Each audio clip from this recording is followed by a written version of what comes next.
in Ventura County, and Ventura County officials and Oxnard officials don't understand this, and it's one of the things I'm going to bring to the light. Well, Martin versus Boise said that they have the right to any public area. You can't remove them. Well, a public area could be outside of your best neighborhood. It could be on Doris Street. And I even think that, I don't know if the mayor, I don't think if his house is within that area, that gray area, we could probably post them on the sidewalk. I don't know. I mean, it's a public area. You know, I'm down here in the streets of LA, and you see it everywhere. And the reason why you see it everywhere is because of the Eighth Amendment. And what it is that if you're telling somebody they can't be somewhere, you know, you have to have an actual bed or sheltered place for them to go.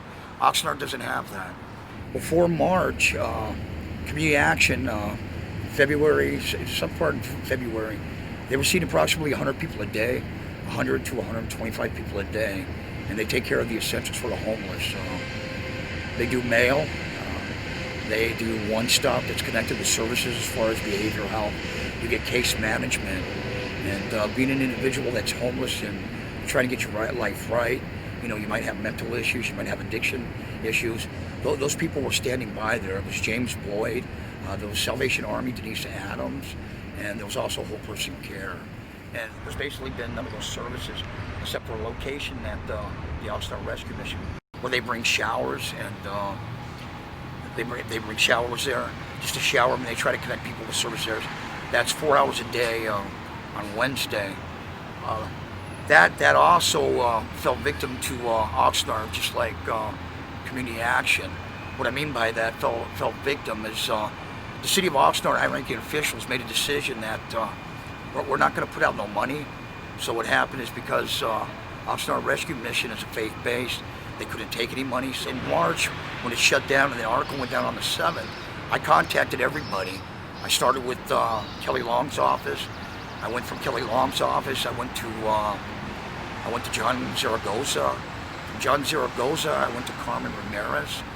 From Carmen Ramirez, I went to Emilio Ramirez. At that time, I called back Kelly Long's office, and the gentleman I was working with talked to me, and he said it suggested that I get contact with Tara Caruth. So I got in contact with Tara Caruth. I got involved with all the powers to be, and I started bringing up the fact that this is essential, and we need to get this open. I personally spoke with Emilio Ramirez, one of the director of housing, and from what I understand, that in January we already knew about this. At that time, we didn't know about the coronavirus, but we knew an essential was closing way in advance. You know, January, February, March, almost 3 months. And what happened at that time, I understand there was a conversation or was an email, and Community Action put in it because they failed to get their grant money, and they did make some mistakes on the grant. But what they did is they contacted Emilio, and I was told that the figure was approximately $82,000. And from what I understand, Emilio contacted them, and I talked to Vince Stewart about that, and I said, "What's going on?" He says, "Geez, Lang, you know, having somebody verbal and not putting it in writing, it doesn't mean anything to us. You know, he came at us, and there's a couple different offers, and nothing happened." Mercy House came on board last year. There was money, $1.5 million, and what's happened is there was an event, and I wrote that article. It was called Faith and Recovery with Citizens Journal, and what happened is Emilio Ramirez got together all the service providers. At that time, Plaza Park was at, and what they wanted to do is connect with people. That's right after Mercy House went in, so we got the 1.5 million. 964,000 went to Mercy House for 6 months.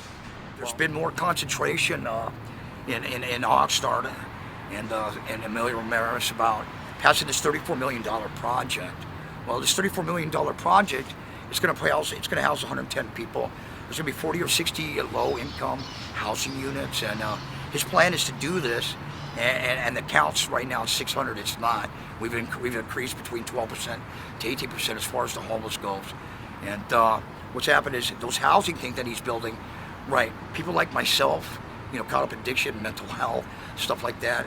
You know, as far as getting that housing voucher, stuff like that, we technically don't qualify, and there's all kinds of hoops. We may get the voucher and get on the top of the list, but once we get to our navigator and they see that there's a record or something that's stopping you from getting it, you've been at the top of the list, and now you drop down and you got to jump through certain hoops to qualify for that voucher. It doesn't happen. So what happens is now we have the homeless on the street. They have to fend for themselves in inhumane conditions. They don't know where to go. They don't know what to do. I mean, when something like that happens, you lose all hope. There's a saying in the church and in the Bible. It talks about hope for everyone. Everyone. See, God doesn't discriminate, and the city of Oxnard did. The city of Oxnard, for the officials, they passed $34 million. In regards to that $34 million, they also discussed that Mercy House would be the person that'd be facilitating it. You got Mercy House and Mercy Housing, so we're talking about Mercy House, that they would be the ones facilitating it. So we're talking about something that's 3 years down the road. We don't know when it's going to build, and what's happened is, in order to extend that contract, what happens is there has to be discussions. It has to be changed a little bit before the time's up, before it expires. So somewhere along the line, they've already done that. That's not good government. It's not. It's not good. It's not good when you're spending money. I mean, if I was spending 2.25 or whatever $1 million, and I got something, I would definitely, especially Oxnard in the situation that it is financially, I would definitely revisit that. When there's money available, we're not talking about a lot of money. I think they're accountable.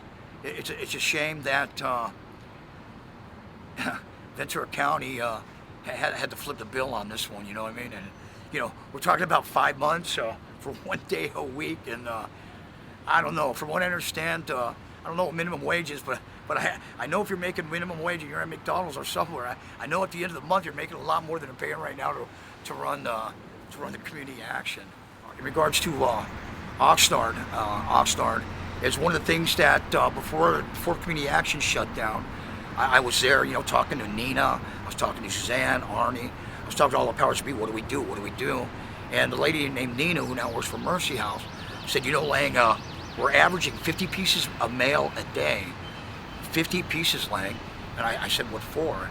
He said, for homeless people getting tickets for illegal camping. And those are coming from the court of Ventura.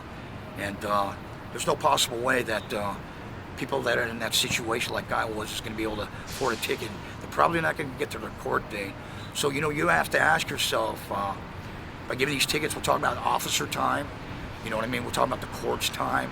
We're talking about public defenders, district attorneys. It's a lot more than, I think that one ticket's a lot more cost than to get one more day of community action, is my opinion. I mean, what are we doing here? The problem here with Oxnard is, if you don't see it, it's out of sight, out of mind. And the homeless they're out of sight, and they're not in nobody's mind. See, they're down at the river bottoms by the hundreds. They're scattered by the hundreds. They're in Halico, approximately 100. We have a count. Halico is a toxic site. It's a Superfund site. It has different metals in it. They said it's radioactive. And what's happened is you stay there long enough, you will get sick, and you probably will die because of the aluminum and the metal. You're not supposed to inhale it. We contacted Tara Caruth, and you know what? She could only do so much. She did jump on it, and it went to James Boyd. And then what happened is we were trying to set up something to go out there. Well, the officials say, including Ventura, is that they went out there 3 times. Well, that's kind of funny because when we brought up the awareness that we were set to go in there, we had to have a fire department, we had to have the police department, we had the medical backpack team, and we had hazmat, and we had outreach there, and it was an event. And what happened was the people that came out had a shower, hazmat, be checked. Out of the amount that was there, only 12 came out. They don't trust those individuals. I understand they walked on the property, and there was drones flying around. I mean, I could only imagine.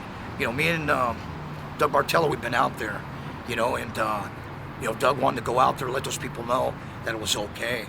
Those people out there didn't trust the powers to be. They needed somebody out there to say, hey, you got to get tested.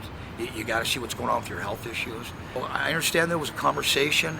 This is secondhand with Mayor Tim Flynn, and Tim Flynn spoke to an individual about Halico, and the conversation that I was told is Tim Flynn would rather have him there.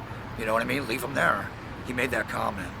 Oxnard used to have a saying. a city that cares. But you know what? When you turn the other cheek to what's really happening, and not showing love and compassion for your fellow man, they're still human beings. You know, I represented the drug addict. I represent the mental health. I was transient. You know, the things I did, I wrote that. You know, in my first article is Nobody Knows But Me.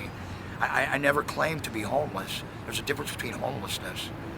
You know, I was a vagrant. I did what I had to do so that I could get my next hire, my next fix, and you know, I did that on a daily basis. You know, people live their lives to get to, you know, to get to that to a certain point to where they're happy and they have accomplishments. And these people out there that are homeless, they lost their faith. You know, they don't know what a home is. You know, people in Oxnard and people all over, you know, they know what a home is. They can call it home. You know, this happening to them, who can they trust? Who's there for them? You know, and if you people don't think for a minute that they're dying, you're wrong. They're wrong. You know, where's God right now? In the river bottom, where's God? On Halico, where's God for the homeless, the least, the lost, and the hopeless in downtown Oxnard? Where's God when you can't get your mail, you can't wash your clothes, you can't connect with service? Community action, servicing that many people, that was a safe place for them to go. It wasn't on the streets of Oxnard getting pushed out by tickets or getting your stuff thrown away. It was a place that they go and they had people that cared there. And I got to get a lot of love for Nina. You know, Nina's done a lot for the homeless population. You know, when you go to a place and you can wash yourself and wash your clothes and connect with people, get on the internet, you know, get your mail, you know, charge your phone. That's a connection with human kindness. That's part of it already. That's the moment of clarity. That's love.